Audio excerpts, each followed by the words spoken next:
जिनेंद्र साहब, आत्मानुशासन की कक्षा अपन प्रारंभ करते हैं और सबसे पहले करते हैं अपन मंगलाचरण।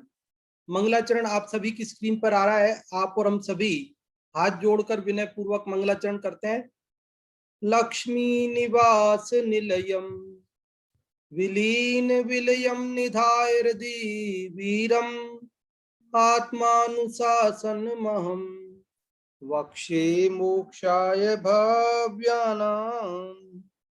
जो लक्ष्मी के निलय रूप उन अविनाशी प्रभु को उर्धार ग्रंथ रचूं आत्मानुशासन भव्य जनों को है स्वीकार, भव्य जनों को है स्वीकार। यह आत्मानुशासन नामक ग्रंथराज है। इसकी रचना आचार्य गुणभद्र देव ने आज से 1300 वर्ष पहले लगभग की थी और संस्कृत भाषा में लिखे गए इस ग्रंथराज में 270 श्लोक हैं और उन 270 श्लोकों में से हम 116 श्लोक पढ़ चुके हैं। आज हम 117 नंबर का श्लोक पढ़ेंगे और इस 117वें श्लोक को प्रारंभ करने से पहले प्रतिदिन की भांति इससे पूर्व जो 116 नंबर का श्लोक अपन ने परसों पढ़ा था, वो यदि आप लोगों में किसी ने याद किया हो, आप लोग सुनाना चाहते हो या उसका अर्थ बताना चाहते हो, तो हम आमंत्रित करते हैं आपको रेज हैंड करने के लिए। जो भी आप में से रेज हैंड करेंगे उनमें से किसी एक से हम पूछेंगे। और अभी सबसे पहले अंगूरी जी, आपका हैंड रेज हुआ है, आपको अनम्यूट किया है, आप बताएं।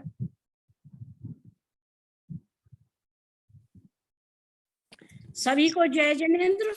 जय जिनेंद्र। जो वैराग्य रूढ़ हुए और तन का पालन करते हैं, महिमा यही जान की वे चिरकाल तपस्या करते हैं। यहाँ इस श्लोक में बताया वैराग्य रूढ़ मतलब वैराग की अधिक प्रतिज्ञा करके और इस शरीर का पालन करते हुए और काल तक तपस्या करते हैं। यह सब ज्ञान की ही महिमा है। यद्यपि मुनि रात शरीर से उदास हुए हैं, तथापि यह जानते हैं कि शरीर के रहने पर ही तप हो सकता है।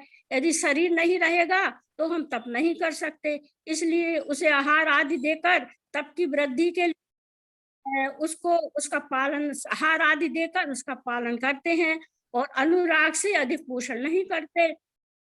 ऐसे 40 दोष बिना शुक्ल शावक तनेघ रसन को हेतु ना ही तन पोषते तज रसन को।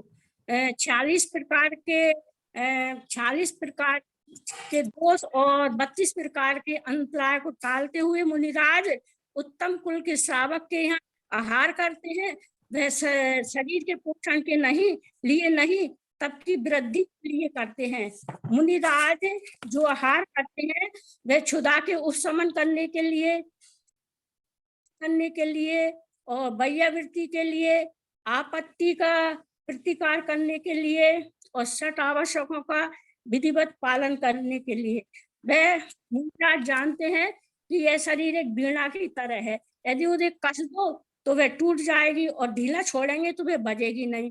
उसी प्रकार मुनिराज सोचते हैं यदि इस कर्कशता का व्यवहार करेंगे तो संयम का नाश हो जाएगा, घात हो जाएगा, और कोमलता का करेंगे तो उत्सर्ग मार्ग का लोप हो जाएगा। इसलिए वे शरीर को बहुत काल तक ज्ञान की महिमा समझते हैं। और यदि जिसको ज्ञान नहीं, वह ज्ञान रह होकर शरीर को शीघ्रता से नष्ट करके स्वर्ग में चला जाएगा। तो उससे क्या संयम का नाश हो जाएगा, क्योंकि स्वर्ग में चौथे गुण स्थान तक संयम रहता है। इसलिए मुनिराज तप की वृद्धि के लिए शरीर का पालन पोषण करते हुए शरीर का पालन करते हैं। बहुत अच्छा अंगूरी जी, आपने बहुत अच्छे से सारा सार पिछले श्लोक का बताया। बहुत बहुत धन्यवाद आपके लिए। और अभी हम प्रसम भैया आपको अनम्यूट कर रहे हैं, आप भी बताएं। जय जिनेंद्र। जय जिनेंद्र। अमी प्ररूढ़ वैराग्य सनुमप्यनुपाल्यत तपस्यन्ति चिरं तद्धि ज्ञानं ज्ञानस्य वैभवम् इसमें कहते हैं श्लोक में कि मुनिराज जो है, मतलब कि जो वैराग्य है, वैराग्य में आरूढ़ है एकदम, मतलब उसमें ही रमे हुए हैं, मतलब वैराग्य उनको संपूर्ण पूर्ण तरीके से वैराग्य हो चुका है। ऐसे वो ऐसे मतलब लोग शरीर का भी, मतलब इस तन का भी पालन करते हुए तप करते हैं कि जैसे कि उनको ऐसा नहीं लगता कि अब क्या है, मतलब ये हो, अब तो मैं ध्यान तब कर रहा हूँ, सम्यक दर्शन हो चुका है, तो अब क्या करना, जल्दी से शरीर को छोड़ते हैं फिर मुक्ति पा लेते हैं, तो उनको ऐसा नहीं लगता। वो इसलिए कहा है कि लाखों वर्षों तक जीऊं या मृत्यु आज ही आ जावे, कि उनको ऐसा नहीं लगता चाहे मैं लाखों वर्षों तक इस तन में रहूं या फिर आज ही इसको छोड़ना पड़े, मुझे कुछ नहीं। ऐसे ही वो इस तन का पालन करते हुए तप करते हैं और वो चिरकाल तक तप करते हैं, और कहते हैं कि और ये सारा ज्ञान का ही वैभव है, मतलब किसकी दौलत, किसका वैभव है, तो ये सारा ज्ञान का ही वैभव है, ऐसा श्लोक में कहते हैं। बहुत अच्छा प्रसन्न भैया, आपने भी पिछले वाले श्लोक का सार बताया। और अब अपन चलते हैं अगले श्लोक की ओर। आज जिस श्लोक का अपने क्रम प्राप्त है, ऐसे 117वें श्लोक को अपन पढ़ते हैं। 117वें श्लोक में भी इसी से संबंधित बात चल रही है। जो प्रकरण चल रहा है 116 में, वही बात आगे भी चल रही है। देखिए, पढ़ते हैं। आप सभी की स्क्रीन पर आ चुका है ये श्लोक 117वां। ये अनुष्टुप छंद है, सबसे छोटा छंद होता है ये, और बहुत आसान भी होता है पढ़ने में भी। अपन सब इसको कई बार पढ़ चुके हैं। क्षणार्धमपि देहेन साहचर्यं सहेत कः, यदि प्रकोष्ठमादाय न स्याद्बोधो निरोधकः। कौन विवेकी रह सकता आधे क्षण भी इस तन के साथ, अगर रोकने वाला ज्ञान पकड़ लेता नहीं उसका हाथ। देखो, बहुत ही महत्वपूर्ण बात है ये। साधारण जन को ये बात समझ में नहीं आती, इसलिए बहुत सारे प्रश्न उसको खड़े रहते हैं। उसको ये लगता है कि जब शरीर से मोह नहीं रहा, शरीर जब अपना है ही नहीं, शरीर जब अपने को छोड़ना ही है, वो पराई चीज है, तो फिर उसको आहार पानी भी क्यों देना, और क्यों नहीं उसको जल्दी से नष्ट भ्रष्ट कर दें। लेकिन ज्ञानी जानते हैं कि ये शरीर को यदि असमय में अगर नष्ट भ्रष्ट कर दिया गया, तो यह वैसे तो आत्मघात होने से दुर्गति का पात्र हो जाता है जीव, लेकिन जो सम्यक दृष्टि है, तो सम्यक दर्शन के प्रभाव से वह दुर्गति में तो नहीं जाता है, लेकिन नियम से स्वर्ग में जाता है। क्योंकि तिर्यंच में जाएगा नहीं, क्योंकि आयु पहले अगर ना बांधी हो सम्यक दर्शन से पहले, तो तिर्यंच में जाएगा नहीं और नरक में जाएगा नहीं। और सम्यक्त्वम च तत्वार सूत्र में सम्यक दर्शन को भी देवायु के आश्रव का कारण बताया है। सराग संयमा संयमा काम निर्जरा बाल तपांसी दैवस्य, और वहीं कहा सम्यक्त्वम च, कि सराग संयम, संयमा संयम मतलब देश संयम, और संयमा संयमा काम निर्जरा अकाम निर्जरा बाल तप, ये सब देव गति के आश्रव के कारण है। और सम्यक दर्शन भी देवायु के आश्रव का कारण है, ऐसा वहां कहा है। वहां उसके संबंध में विशेष बात जो है वो भी हम कई बार करते हैं, आप लोगों के बीच पहले शायद हमने की भी हो, कि सम्यक दर्शन को आश्रव का कारण नहीं समझना चाहिए। क्योंकि सम्यक दर्शन ही यदि आश्रव बंध का कारण हो गया, तो फिर संबर निर्जरा का मुक्ति का कारण कौन होगा? तो फिर यहाँ तो लिखा है साफ साफ सम्यक त्वम च, कि देवायु के आश्रव के कारणों में सम्यक दर्शन को बताया है। तो वहां हमको ये ध्यान रखना है कि सम्यक दर्शन देवायु के आश्रव का कारण नहीं है, किंतु सम्यक दर्शन के साथ रहने वाला जो मंद राग है, शुभ राग है, वही देवायु के आश्रव का कारण है। वो बात वहां हमें समझना चाहिए। चलो वो अभी प्रकरण नहीं है, उसका अपन विस्तार नहीं करते, वो तो बात अभी बीच में थोड़ी आ गई है।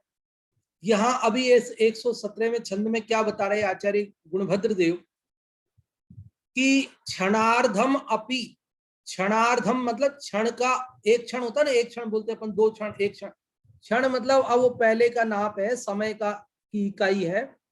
समय की इकाई तो वैसे समय ही है, लेकिन आज के जमाने में तो समय की इकाई अपन सेकंड मोटा मोटी समझते हैं। हालांकि वैज्ञानिकों ने उसके भी कई भाग कर लिए हैं अब, एक सेकंड के भी, लेकिन अपन साधारणतया एक सेकंड ही समझ लें कदाचित समझने के लिए, क्योंकि वही हमारे स्थूल ज्ञान में ख्याल में आती है। तो यूं समझ लीजिए आधे क्षण भी, माना कि एक क्षण बराबर एक सेकंड, तो आधा सेकंड भी देहेन साहचर्यम, देह के साथ रहना, देहेन साहचर्यम, देह के साथ रहना, सहेत कह, सहेत मतलब सहन करेगा, कह मतलब कौन, कौन सहन करे। पहली पंक्ति का अर्थ समझ में आया, आधे क्षण भी शरीर के साथ रहना कौन सहन करेगा। तो फिर क्यों कर रहे हो भैया? जब आपको वैराग्य हो गया है और आप देह के साथ आधे क्षण भी नहीं रहना पसंद करते हो, तो फिर क्यों रह रहे हो, क्यों इसे आहार पानी दे रहे हो? अज्ञानी का ये प्रश्न है, ज्ञानियों से। तो ज्ञानी साधु परमात्मा कहते हैं कि देखो, यदि प्रकोष्ठम आदाय न स्याद बोधो निरोधकः, यदि प्रकोष्ठम आदाय, प्रकोष्ठ पकड़कर, प्रकोष्ठ किसको बोलते हैं? ये देखो, ये अपना इधर देखो, इधर सामने देखो, ये जो अपनी कोहनी होती है ना हाथ की, इस कोहनी से लेकर के और ये जो अपना हथेली के नीचे वाला जो भाग है, इस भाग को बोलते हैं प्रकोष्ठ। प्रकोष्ठ किसको बोलते हैं? ये हथेली के बाद जो शुरू हुआ ना यहां से लेकर के, और ये जो कोहनी के बीच का जो भाग है, इसको बोलते प्रकोष्ठ। इसको अपन देसी भाषा में हिंदी में बोलते कलाई, अथवा बोलते पौचा, अथवा हाथ कह दो सीधे सीधे। तो कहते हैं यदि प्रकोष्ठम आदाय, यदि कलाई पकड़कर, यदि पौचा पकड़कर, यदि हाथ पकड़कर, न स्यात बोधो निरोधकः, न स्यात मतलब नहीं हो, बोधो मतलब बोध, बोध मतलब ज्ञान, निरोधकः मना करने वाला, निरोध करने वाला, रोकने वाला। फिर से देखिए, क्षणार्धम अपि देहेन साहचर्यम सहेत कह, आधे क्षण भी देह के साथ रहना कौन सहन करेगा? यदि हाथ पकड़कर रोकने वाला ज्ञान न हो, निरोध कह बोधो न स्यात्, निरोध का मतलब रोकने वाला, बोधो मतलब बोध ज्ञान, न स्यात् न हो। आपको इस श्लोक का अर्थ समझ में आ गया होगा, बहुत सरल अर्थ है। आज सभी लोग इसका अर्थ बता सकते हैं। जिन लोगों ने अभी तक कभी संस्कृत से अर्थ नहीं बताया है, वे लोग भी आज संस्कृत से अर्थ बता सकते हैं, क्योंकि आज सबसे सरल श्लोक आया है कि यदि ज्ञान हाथ पकड़कर रोकने वाला ना हो, तो आधे क्षण भी इस शरीर के साथ रहना कौन सहन करेगा? अर्थात कोई भी सहन नहीं करेगा। ये ज्ञान ही है जो हमें इससे रोकता है। हाँ जी, और इसका उत्तर अभी हम ले रहे हैं ममता जी आपसे। जी जय जिनेन्द्र। हाँ जय जिनेन्द्र। क्षणार्धमपि देहन साचर्यम सहित कहा, इस श्लोक में बता रहे हैं आचार्य श्री कि जैसे क्षणार्ध, क्षण के आधा हिस्सा यानी कि आधा क्षण भी देहेन साचर्यम की इस देह के साथ में सहित कह कौन रहना चाहता है, कि ऐसी देह के साथ में जो गंदी देह है, जो जिसमें मल मूत्र नो वो बहते रहते हैं, ऐसी देह में कौन रहना चाहेगा। तो इसमें आचार्य श्री जवाब दे रहे हैं फिर कि यदि प्रकोष्ठ मादाय न शादु रोधो निरोध कहा, कि यदि प्रकोष्ठ मादाय, कि प्रकोष्ठ मतलब कि रोकने वाला, शादु रोधो निरोध का, यदि इसका प्रकोष्ठ मतलब हाथ, कि जो हाथ पकड़कर रोकने वाला कोई ज्ञान ना हो, तो ऐसे शरीर में कोई नहीं रहना चाहेगा, मतलब ज्ञान से ही इस शरीर में जीव रुका हुआ है। ऐसा इसका थोड़ा कम स्पष्ट हो पाया। हाँ, कोई बात नहीं, आपने अच्छा बताया है कि आधे क्षण भी शरीर के साथ रहना कौन सहन करेगा यदि हाथ पकड़कर रोकने वाला ज्ञान ना हो। बहुत बढ़िया आपने बताया, बहुत बहुत धन्यवाद। और अब हिंदी वाले का अर्थ सुनेंगे, और रितु जी आपको अनम्यूट कर रहे हैं, आप बताएं हिंदी वाले का। जय जिनेन्द्र। जय जिनेन्द्र। हाँ, इस श्लोक में ये बताया है कि अगर ज्ञान नहीं हो तो ये गंदा शरीर है, और इसके साथ कौन रहना चाहता है। अगर रोकने वाला ज्ञान पकड़ लेता तो बोलने में थोड़ी डिस्टर्ब हो गई। ये ज्ञान है, इसके लिए ये शरीर रुका है। ज्ञान अगर नहीं होता तो इस क्षण में एक थोड़ा के आधे घंटे भी कोई भी इसमें रहना पसंद नहीं करता है। बस इतना ही। हाँ जी, बहुत अच्छा आपने बताया।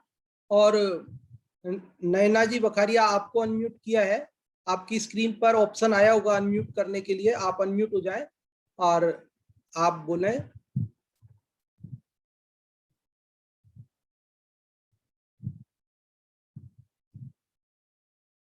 ना कहता था। हाँ जी, हो गया अनम्यूट, आप बोलें। जय जिनेन्द्र। जय जिनेन्द्र।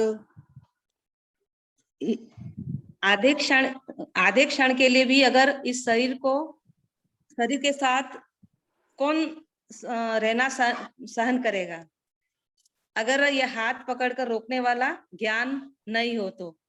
बहुत अच्छा आपने बताया, बहुत अच्छा। आप अभी कोई दिक्कत तो नहीं आ रही आपको? आवाज आ रही है? हाँ, आ रही है। हाँ जी, बहुत अच्छा बताया आपने, बहुत अच्छा अर्थ है। देखिए, अब अपन इसका पाठ करना चाहेंगे। जो भी आप में से इसका पाठ करना चाहते हैं संस्कृत या हिंदी से, उनको हम रेज हैंड करने के लिए आमंत्रित कर रहे हैं। और ममता जी, आपको अनम्यूट किया है गुना से, आप करें पाठ, जो भी आप संस्कृत या हिंदी जो भी पाठ करना चाहें। आवाज आ रही? हाँ जी, आ रही है। सनाधर्म पिदेने सहचर्या सहित का, यदि प्रकोष्ठ मादाय ना यादो दो निरोध का। हाँ जी, कौन विवेकी रह सकता आधे क्षण भी इस तन के साथ, अगर रोकने वाला ज्ञान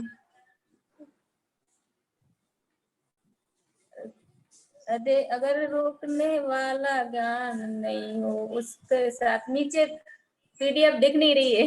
अच्छा, दिख नहीं रही है? मैं एक मिनट, आपका फोन आड़ा रखा है क्या? आप ऐसे हाँ।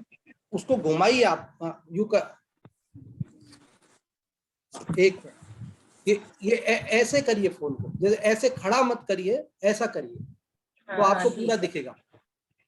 कौन विवेकी रह सकता आधे क्षण भी इस तन के साथ, अगर रोकने वाला ज्ञान पकड़ लेता नहीं उसका हाथ।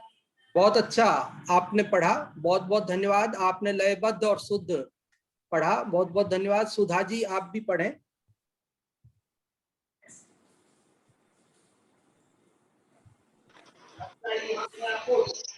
कौन विवेकी रह सकता आधे क्षण भी इस तन के साथ, अगर रोकने वाला ज्ञान पकड़ लेता नहीं उसका हाथ। बहुत अच्छा आपने बताया, पढ़ा। बहुत बहुत धन्यवाद। अब अपन आगे बढ़ना चाहेंगे, थोड़ी इसकी चर्चा करना चाहेंगे। आप सब संस्कृत से इसका अर्थ समझ चुके हैं, बता चुके हैं, हिंदी से भी बता चुके हैं, इसका पाठ भी कर चुके हैं।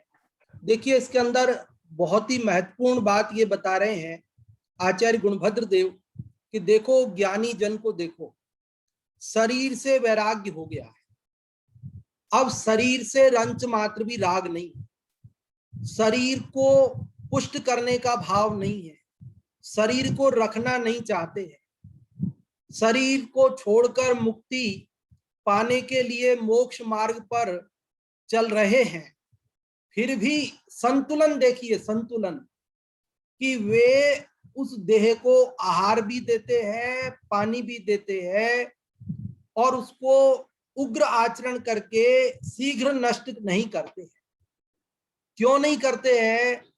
तो कहते हैं कि भले वैराग्य हो गया है, लेकिन ज्ञान साथ में ये बोलता है कि यदि तूने उग्र आचरण करके शरीर को जल्दबाजी में नष्ट कर दिया तो तू नियम से स्वर्ग में जाकर देव बनेगा और वहां देव बनने पर चौथा गुण स्थान रहेगा, असंयमी रहेगा, वहां पांचवा गुण स्थान भी नहीं होगा, अणुव्रत भी नहीं हो सकते हैं। और यहां तू महाव्रती है, यहां पर छठे सातवें गुण स्थान में झूलते हैं और आगे श्रेणी मांडकर आगे बढ़ने की भी संभावना बनती है। अभी पंचम काल की बात यदि हम न करें तो चतुर्थ काल में तो वह नियम से मतलब आगे बढ़ ही सकता है, उसमें कोई बात है ही नहीं है, मोक्ष तक सिद्ध अवस्था को भी प्राप्त कर सकता है। लेकिन यदि वह उग्र आचरण करके शरीर को नष्ट कर देवे तो वह जो महाव्रती है, संयमी है, और वहां असंयमी रह जाएगा। इसलिए ज्ञान हाथ पकड़ के रोकता है, हाथ पकड़ के रोकता है मतलब ज्ञान ये कहता है देखो ऐसे कोई गलत काम नहीं करना, जबरदस्ती शरीर को सुखाने का। हमारे यहाँ काय क्लेश तप है ना, उसका भी सही अर्थ नहीं समझते लोग। लोग ये समझते हैं काय क्लेश मतलब काय मतलब शरीर को, क्लेश मतलब कष्ट देना। और बहुत अजैन लोग तो सोचते ही हैं हमारे बारे में कि जैन लोग बहुत शरीर को कष्ट देते हैं, बहुत कठोर कठोर व्रत आचरण करते हैं, और हम लोग भी ऐसा ही सोचने लगते हैं। देखो काय क्लेश का मतलब ये नहीं होता कि हम काया को कष्ट दें। फिर क्या मतलब होता है काय क्लेश का? कि काय क्लेश का ये मतलब होता है कि यदि काया पर कष्ट आ जाए, कोई उपसर्ग आ जाए, तो उसे शांत भाव से सहन कर लेते हैं। बस इसी का नाम काय क्लेश नाम का तप है। शरीर को जानबूझकर कष्ट नहीं देते। लेकिन अब सर्दी आ गई, गर्मी पड़ रही है, बारिश पड़ रही है और कोई शत्रु ने उपसर्ग कर दिया है, तो वे विचलित नहीं होते, उस कष्ट को सहन कर लेते हैं। बस इतनी बात है। बाकी जबरदस्ती काया को कष्ट नहीं देते, क्योंकि यह मनुष्य शरीर कोई हमारा शत्रु नहीं है। सच पूछो तो ये हमें मोक्ष मार्ग को साधने का निमित्त है, यदि हम इसे निमित्त बनाए तो। और यदि निमित्त ना बनाए, भोगों में उलझाए, तो फिर तो बात हमारी अज्ञानता है। इसलिए यहाँ कहते देखो ये ज्ञान का बड़ा महत्व है। मैं आपसे ये कहना चाहता हूं कि ज्ञान बिना ना दर्शन श्रद्धा सम्यक होती है और ना ज्ञान बिना चारित्र सम्यक होता है। ज्ञान का ये कमाल है कि वो बीच में रहकर दोनों को दिशा प्रदान करता है, श्रद्धा को भी दिशा प्रदान करता है और चारित्र को भी दिशा प्रदान करता है। तो ये ज्ञान का देखो, ज्ञान बिना लोक में भी कोई काम आसानी से नहीं होता। मोक्ष मार्ग में ज्ञान बिना कैसे काम चले, लोक में ज्ञान बिना काम नहीं चलता। लोक में भी जैसे कहावत है ना, अक्ल बड़ी या भैंस, कहावत है अक्ल बड़ी या भैंस, मतलब क्या? तो भैया अक्ल मतलब ज्ञान, अरे ज्ञान बड़ा है, समझ गए ना आप? तो लोक में कोई कितनी ताकत लगाए, शरीर में बल हो, उससे काम नहीं चलता भैया। ज्ञान से, अक्ल से काम चलता है। एक मजदूर दिन भर पत्थर तोड़ता है और उसे 400 रुपए मिलते हैं, 300 रुपए मिलते हैं, और एक इंजीनियर साहब वहां छतरी लगाकर छाया में बैठते हैं, घंटे 2 घंटे आते हैं, फिर चले जाते हैं एसी कार में बैठ के तुरंत, और उन्हें एक दिन के 5,000 रुपए मिलते हैं, और ज्यादा मिलते होंगे, मैं तो ऐसे ही अंदाजे से उदाहरण दिया। तो वो मजदूर कहता है कि मैं दिन भर दोपहरी में पत्थर तोड़ता हूं धूप में, तब मेरे को 500 रुपए भी नहीं मिलते, और ये इंजीनियर साहब क्या करते हैं, ये हमें यूं बताते हैं यहाँ से पत्थर तोड़ो, इधर से तोड़ो, इधर से मत तोड़ो, बस इतना ही कहते हैं हमसे, और दिन भर में एक चक्कर काटने आते हैं, धूप में बैठते नहीं, छाया में बैठते हैं, कुर्सी और सब छतरी लगी हुई है, चाय पीते रहते हैं, नाश्ता करते रहते हैं, फोन पे बातें करते हैं, और जरा सा हमें इशारा करते हैं, और 5,000 रुपए मिलते हैं इनको एक दिन के। तो बोलो अन्याय हो रहा है क्या? भैया अन्याय नहीं है, ये ज्ञान का कमाल है, ये ज्ञान का कमाल है। तो ऐसे ज्ञान बिना वैराग्य काम नहीं आता, ज्ञान के साथ जो वैराग्य होता है वही मुक्ति ले जाता है। ये शरीर को वैराग्य इससे होने पर भी उग्र आचरण करके नष्ट नहीं करते, बल्कि धैर्य पूर्वक इसके साथ रहकर आत्म ध्यान करके मुक्ति मार्ग प्रशस्त करते हैं। ऐसे हमारे मुनिराज होते हैं। ज्ञान का क्या महत्व है मैं आपको बताना चाहूंगा कि हमारे गांव में हमारे बड़े भाई जो पत्थरों का व्यवसाय करते, पत्थर मतलब वो पट्टियां आती हैं जो पहले मकानों के ऊपर, आजकल तो आरसीसी होने लगी, पहले पट्टियां डलती थी, तो वो पट्टियों का व्यवसाय करते थे। तो वो पट्टियां एक के ऊपर एक ऐसे जमा करके रखी जाती हैं, और वो गिड्डी लगी रहती उसकी धांग, उस गिड्डी में से जब हमारे किसान भाई मजदूर दूसरे जो आते मकान बनाने वाले वो पट्टियां खरीदने के लिए, तो 4-4 बलिष्ठ मजदूर उसको खींचते, तो वो खींचती नहीं पट्टी। तो हमारे भाई साहब उसमें क्या करते कि एक छोटी सी एक टाकी से उसे ऊंचा करते छेनी से, और उसमें एक पाइप लोहे का डाल देते, और फिर यूं धक्का दे देते, तो वो पूरी पट्टी ऐसे खिसक जाती थी, उस पर राउंड पे से घूम जाती थी फटाफट। तो वो 4 मजदूर जो बलिष्ठ उसको खिसका नहीं पा रहे थे, और हमारे भाई साहब ऐसा यूं एक छेनी से उसमें डाला और नीचे उसमें पाइप डाला और वो खिसका देते थे। तो वो बोलते थे, अरे सेठ जी आप में इतनी ताकत है, हम चारों से नहीं खिसक रही, और आप बनिया होते हुए इसको ऐसे आसानी से खिसका दिया। तो भाई साहब बोलते कि देखो भैया, इसमें हमारी ताकत की बात नहीं है, ताकत तो तुम में ज्यादा है, लेकिन ये तरकीब की बात है कि हमने देख लिया कि कहाँ से उसे ऊंचा करना है, कहाँ हमने उस पे पाइप डाल दिया, उस पे आसानी से घुड़क जाएगी, आराम से सरक जाएगी पट्टी, और आप उसके पत्ते में पत्ते फिक्स है, एक से एक गड्ढे में फिक्स हो रखी है, और आप जबरदस्ती उसमें ताकत लगा रहे हो तो वो खिसकेगी नहीं। तो ऐसे ही मोक्ष मार्ग में भी हमें 8 कर्मों का नाश करना है, सम्यक दर्शन ज्ञान चारित्र मुक्ति मार्ग पे चलकर मोक्ष पाना है, लेकिन हम जबरदस्ती ताकत लगाएंगे, शरीर को सुखा दो, शरीर को सुखा दो, शरीर को सुखा दो, ऐसे मोक्ष नहीं मिलता भैया, ये ज्ञान से मिलता है। वे कहते हैं शरीर क्या बाधा कर रहा है, क्या दिक्कत है शरीर से, हमें अपना उपयोग अपने आत्मा में लगाना है, ये मोक्ष मार्ग है। शरीर कहाँ बाधा कर रहा है इसमें बताओ आप? बल्कि शरीर तो और साधक है, क्योंकि ये मनुष्य शरीर से ही मुक्ति होती है, देव शरीर से नहीं होती, नार की शरीर से नहीं होती, तिर्यंत शरीर से नहीं होती। इसलिए इससे क्या दुश्मनी है जो हम इसे उग्र आचरण करके सीध नष्ट कर दें। ये ज्ञान का बड़ा महत्व है। लोक में ज्ञान से सब काम आसान हो जाते हैं, और बिना ज्ञान के तो सब परेशानी परेशानी है, झंझट ही झंझट है।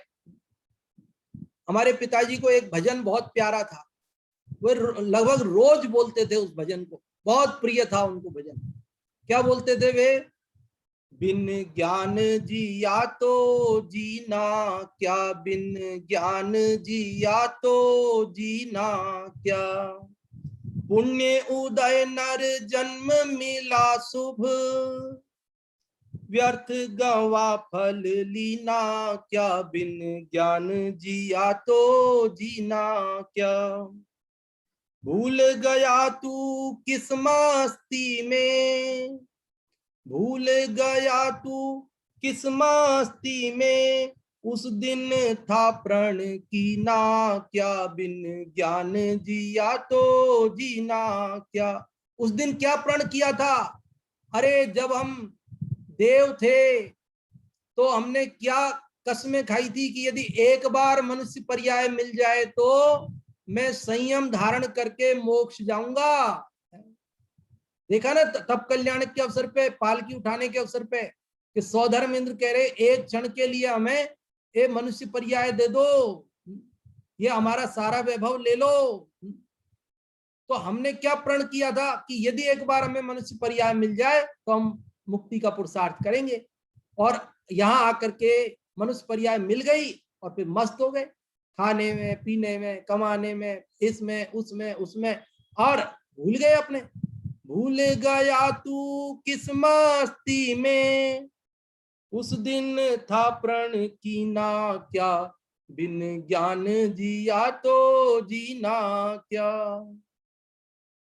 बचपन बीता बीती जवानी, सर पर छाई मौत डरानी, ये कंचन सी काया पाकर बांधा गांठ नगीना, क्या बिन ज्ञान जिया तो जीना क्या। बचपन बीत गया, बोलो आप और हम जिस उम्र में बैठे हैं, बचपन बीत गया और जवानी भी बीतती जा रही है और मौत सिर पर मंडरा रही है।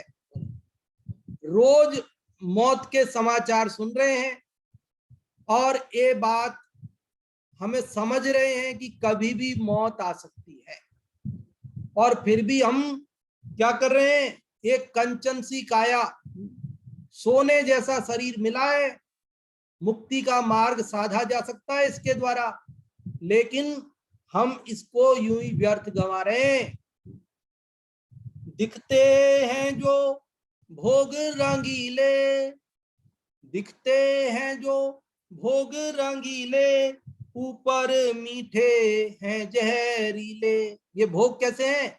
ऊपर तो मधुर लगते हैं और अंदर जहरीले हैं, क्योंकि इनके भोगने पर पाप बंद होकर दुर्गति में गमन होता है। दिखते हैं जो भोग रंगीले, ऊपर मीठे हैं जहरीले, भव भय कारण नरक निशानी, तूने है चित दीना, क्या बिन ज्ञान जिया तो जीना, क्या बिन ज्ञान जिया तो जीना क्या। ज्ञान के बिना जीवन कोई जीवन नहीं है भैया। बिना ज्ञान के ना लोक जीवन में सफलता मिलती है और ना बिना ज्ञान के मोक्ष मार्ग में सफलता मिलती है। ये ज्ञान हमारा हाथ पकड़ के रोकता है। देखो अब ये प्रकोष्ठ शब्द आया ना, प्रकोष्ठ, हमने आपको बताया इसका अर्थ यहाँ कोहनी से लेकर के, और ये जो पहुंचा बोलते हैं ना इसको, ये हथेली के बीच का जो ये पार्ट है, हथेली से लेकर कोहनी तक का, इसको कलाई बोलते, पहुंचा बोलते, जो भी आपके यहाँ बोलते हो। तो ये अर्थ होता है इसका सीधा सीधा, तो शाब्दिक अर्थ तो डिक्शनरी में, लेकिन इसका दूसरा अर्थ करें ना तो ज्ञान प्रकोष्ठ को पकड़कर, प्रकोष्ठ मतलब क्या? कोष्ठ ये कोठा है, शरीर कमरा है एक, कोष्ठ मतलब कोठा, कोठा कमरा, ये शरीर है और इसके अंदर बैठा हुआ जो आत्मा है, भगवान आत्मा, ज्ञान उसको पकड़ लेता है, ज्ञान अपने आत्मा को ग्रहण कर लेता है, मैं तो शुद्ध आत्मा हूं, और उसे पकड़ करके संबर निर्जरा चालू कर्मों की। अब वो ये कह रहा है कि ये शरीर से तेरे को क्या लेना देना है, मैं सम्यक ज्ञान कह रहा है, मैंने अपने आत्मा को ग्रहण कर लिया है, इसके द्वारा मुझे कर्मों की संबर निर्जरा हो रही है, मुक्ति के मार्ग पे मैं आगे बढ़ रहा हूं। अब शरीर जैसे है पड़ा रहने दो, इसको जो है थोड़ा अन्न जल विधि पूर्वक मिल जाए, 46 दोष टालकर, 32 अंतराय टालकर, तो मिल जाता है, दे दो इसको, इससे कोई दुश्मनी थोड़ी है। जब आयु पूर्ण होगी तो ये अपने आप खिल जाएगा। आप देते रहोगे तो भी नहीं रुकने वाला है। क्यों जबरदस्ती इससे दुश्मनी करते हो? बात समझ में आती है? कठिन तो नहीं लगती? उपयोग सबका यही है ना। बोले अपन, हम कहा, जहां हमारा उपयोग, हम कैसे, जैसे हमारे भाव, अशुभ में जाना नहीं। जिनको याद नहीं हुआ हो वो याद कर लेना, ये अपन कभी कभी बोलते बीच में। अशुभ में जाना नहीं, शुभ में अटकना नहीं, और शुद्ध से भटकना नहीं। अपना उपयोग कहीं भागे तो तुरंत उसे, अभी शुद्ध में नहीं तो कम से कम आत्मानुशासन की कक्षा में तो बना रहे। अपना उपयोग कहीं इधर उधर जाए नहीं, वो अपने को याद रहे। तो बात आपको समझ में आ रही कि नहीं आ रही है? कठिन तो नहीं लग रही है? तो यहाँ ज्ञान हमारा ये कहता है, हाथ पकड़ करके भैया, ये शरीर को उग्र आचरण करके जबरदस्ती नष्ट करने से तू यहाँ संयमी है, वहां देव पर्याय में जाएगा और असंयमी रह जाएगा। इसलिए शरीर से दुश्मनी मत साध, इसे यथा योग्य आहार दे दे। हाँ, अनर्गल प्रवृत्ति नहीं। शरीर की रक्षा के लिए कोई आगम विरुद्ध कार्य नहीं। शरीर की रक्षा के लिए दोष युक्त आहार ग्रहण नहीं करते। शरीर की रक्षा के लिए अंतराय आने पर भी आहार ग्रहण करें, ऐसा मुनिराज नहीं करते। ये मध्यम मार्ग है उनका। वीणा के तार इतने भी नहीं कसते कि वे टूट जाएं, और उन्हें इतना ढीला भी नहीं छोड़ते कि फिर उनमें से सुर ना निकले, वो फिर बेसुरा सुर निकलने लगे। ऐसे ही हमारे महामुनिराज इस देह से वैराग्य होने पर भी इसे यथा योग्य आहार पानी दे देते हैं, और इसको जो है जबरदस्ती कसते नहीं है, और दोष युक्त आहार ग्रहण करते नहीं है। तो अभी अपन ने जो चर्चा की है वो आप लोग सब समझ गए होंगे। आप लोगों को किसी को कुछ पूछना हो और कुछ बताना हो, या और अभी जो सुना उसका सार बताना हो, तो हम आपको आमंत्रित करते रेज हैंड करने के लिए। जो भी अभी आपने जो सुना, ये 117वां श्लोक, उसमें आपको क्या बात समझ में आई, आप वो बताएं हमें, तो हमें पता चले कि हम जो बताना चाह रहे हैं वो आप तक कितनी पहुंची है। और कुछ कमी रही हो तो और बताएंगे। हाँ जी। और अभी हम इसको बताने के लिए अनम्यूट कर रहे हैं प्रियंका जी, आपको, आप बताएं। इस श्लोक से हमें यह पता चलता है कि हम क्षण भर भी इस देह के साथ नहीं रहना चाहते, और ये जो ज्ञान है ये हमारा हाथ पकड़े हुए है। ये ज्ञान है, इसी से हमें ये पता चलता है कि हम मनुष्य भव में हैं तो संयमी हैं। अगर हम देव गति में चले जाते हैं या फिर नरक गति में चले जाते हैं तो हम असंयमी हो जाएंगे। यहाँ पे हम संयम पूर्वक रहते हुए जो हमें मोक्ष मार्ग में जाना है, यहाँ रह के जो अपना कार्य करना है, तो इस शरीर को ना हमें कसना है, ना इसे कोमलता से रखना है। इसे मध्यम प्रकार से रखते हुए, इसे आहार पानी देते हुए, जिस कार्य के लिए हम इस मनुष्य भव में आए हैं वो कार्य हमें साधना है। ये इसका अर्थ है। हाँ जी, बहुत अच्छा आपने बताया, बहुत बहुत धन्यवाद आपके लिए। और मुन्नी जी आपको अनम्यूट कर रहे हैं, आप भी बताएं। हाँ जी। पहले श्लोक हिंदी वाला। हाँ जी, लगा रहे हैं।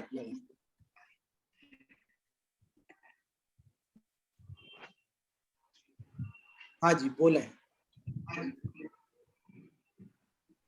आ गया श्लोक स्क्रीन पर? हाँ, कौन विवेकी रह सकता है आधे क्षण भी इस तन के साथ, अगर रोकने वाला ज्ञान पकड़ लेता नहीं इसका हाथ, उनका हाथ। इस श्लोक में बताते हैं कि एक तो बैराग्य की बात कही है, और शरीर से बैराग, शरीर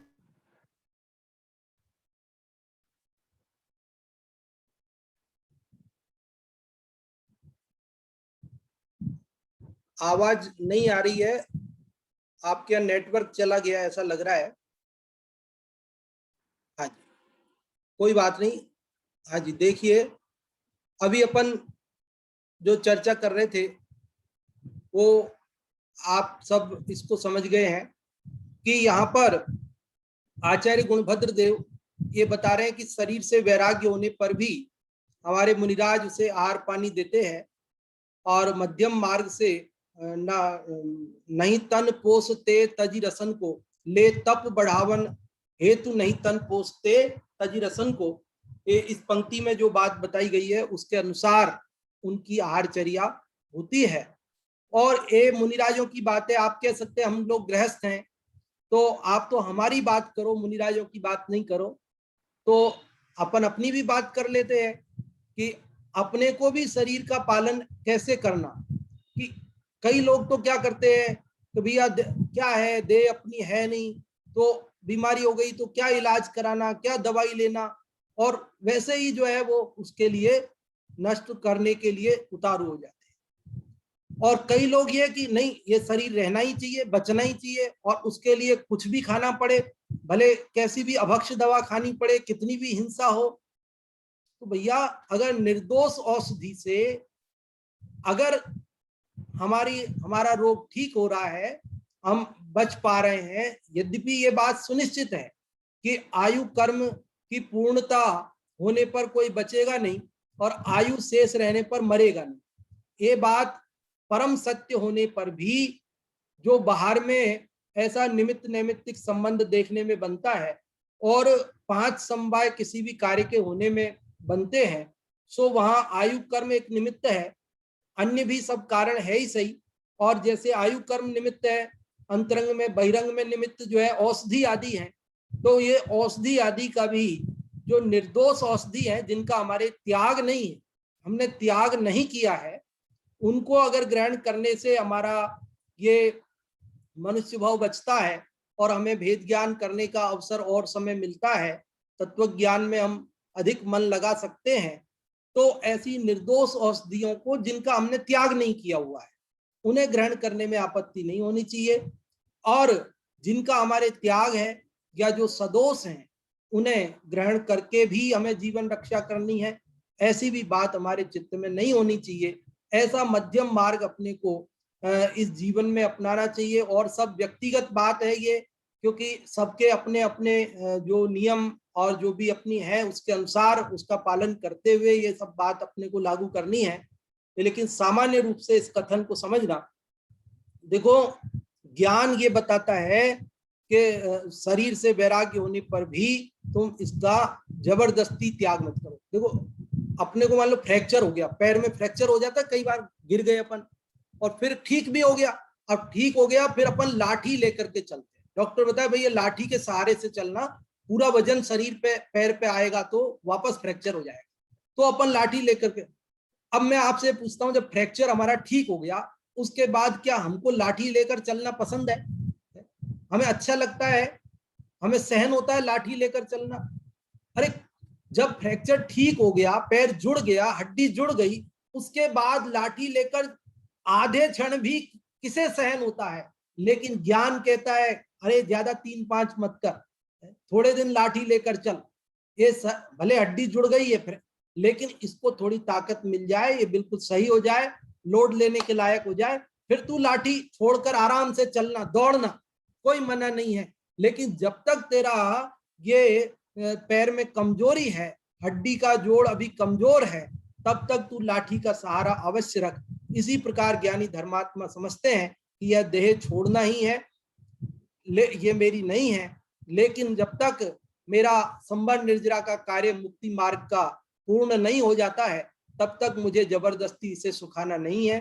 ऐसे मध्यम मार्ग से, वे उचित मार्ग से आगमानुसार मुनिराज प्रवर्तन करते हैं। आप और हम सब श्रावकों को भी अपने आगमानुसार प्रवर्तन करना चाहिए। इसी के साथ अभी बात को विराम देते हैं और अगले श्लोक की चर्चा करेंगे अब अपन कल। आगे पंडित जी सुरेश जी साहब गुना पधारें और अगले पंडित जी साहब को आमंत्रित करें।